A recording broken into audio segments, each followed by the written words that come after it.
Well, joining me now is François Gemenne. He's one of the authors of the sixth report of the IPCC on climate change, and he's also a professor at Sciences Po here in Paris. Thank you very much for being with us.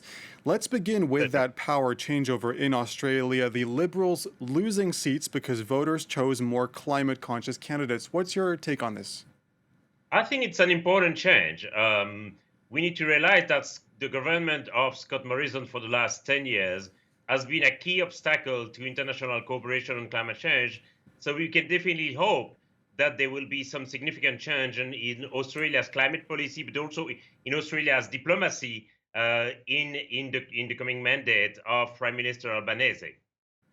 Let's talk about a story that's been making headlines for weeks now. This persistent dome of heat over India and Pakistan, breaking records not only due to the temperatures themselves, but also the duration of this heat wave. The IPCC says events like these will become more common. Yes, clearly, events like these will become more common and more intense as well, which means that events that we used to consider as exceptional will become the new norm, which means that we will need to adapt to this new normality, but also, sadly, that most likely there will be areas of the world that are deemed to become uninhabitable.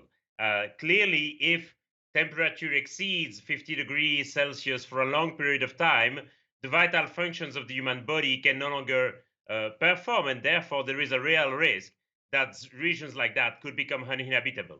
What happens to the people who live in those regions? Then, in this case, we would need to displace the people, and it is likely, if more regions become uninhabitable, that there will be some form of geographical redistribution of the population on the planet. The distribution of the population on the planet has always been related to environmental conditions.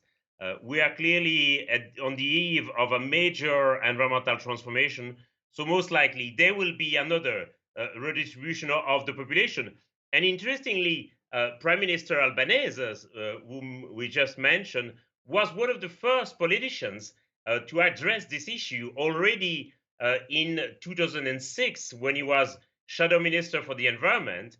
He wrote a report called Our Drowning Neighbors, alerting about the fact that some islands in the Pacific were likely to become uninhabitable, and he called at that time for a special visa for people displaced as a result of climate change. So there might be a change also in Australia's policies regarding asylum and regarding climate migration, and this is clearly one of the hot topics that we will need to deal with in the years to come. Well, that was 16 years ago. There's a difference, surely, between addressing and actually preparing. Do you think governments are preparing for this redistribution of population, as you call it?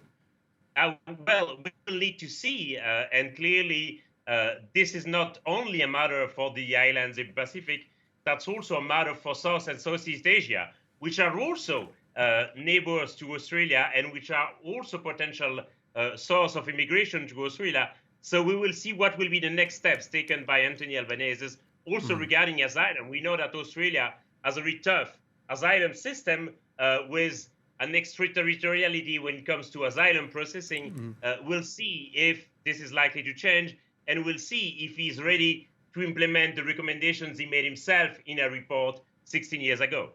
I want to ask you about some comments that you made earlier this month saying that the 1.5 degrees Celsius warming threshold is not going to happen. I saw one of your tweets saying that 2.5 degrees was more of a realistic target.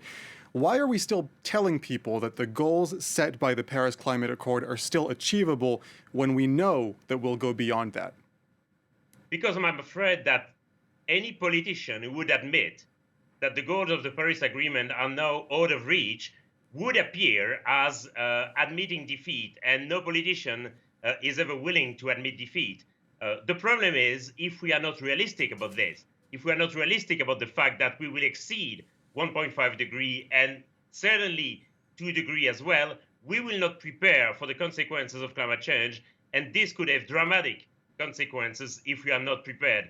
I think we need to face reality, and the reality, sadly, is that we will exceed the 1.5 target and also most likely the 2 degree target. I feel like because we're spending so much time at telling people that we can still reach that 1.5 degree target, we're still not hearing enough about adaptation, things like preparing ourselves against floodwaters, painting roofs white in big cities like Paris, planting heat-tolerant tree varieties.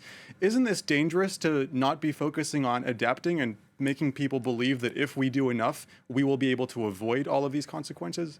That is really dangerous, and I would even call this criminal. Of course, we need to do everything we can to try and limit temperature rise as much as we can. And of course, we need to do everything we can to limit our greenhouse gas emission. And every ton of CO2 that is sent in the atmosphere makes a difference.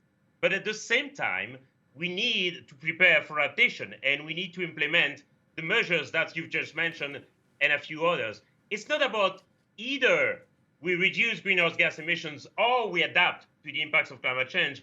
We need to do both. Let's talk very quickly about the French presidential election. You were an advisor for Green candidate Yannick Jadot. Let's picture a scenario where he would have won and become president and where he would have enacted most of what you recommended. Are French voters in the Western world, are they ready to accept everything that needs to be done in order to reach a carbon neutral target by 2050, which is the official EU target?